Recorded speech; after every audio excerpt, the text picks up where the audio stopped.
আসসালামু আলাইকুম রহমতুল্লাহ। ছোট্ট বন্ধুরা, তোমরা কেমন আছো? আজ আমি তোমাদের জন্য নিয়ে এসেছি শিয়াল এবং বানরের মজার গল্প। তাহলে শুরু করা যাক।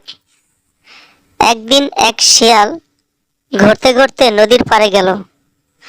নদীর পাড়ে যাওয়ার পরে মনে মনে ভাবলো ওপার যাবে, কিন্তু তার পকেটে কোনো টাকা ছিল না।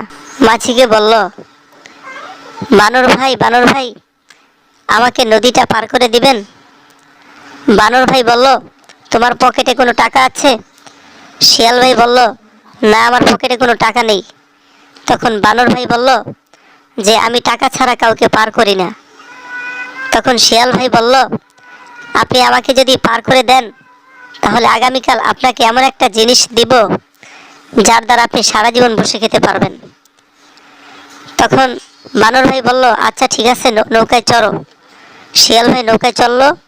বানর ভাই তাকে নদী পার করে দিল। পরের দিন বানর ভাই মনের আনন্দে গান গাইতেছিল এবং মনে মনে ভাবতে লাগলো যে আজ শিয়াল ভাই আমাকে এমন একটা জিনিস দিবে যার দ্বারা আমি সারা জীবন বসে খেতে পারবো, আমার কোনো কাজ করা লাগবে না। কিছুক্ষণ পরই শিয়াল ভাই চলে আসলো হাতে একটা ব্যাগ নিয়ে। তখন শিয়াল ভাই এসে তার সামনে দাঁড়ালো। তখন বানর ভাই বলতেছে, শিয়াল ভাই, তুমি আমাকে কি দেওয়ার কথা বলছিলে, দাও। তখন শিয়াল ভাই বলল, ঠিক আছে, আমি তোমাকে দিতেছি।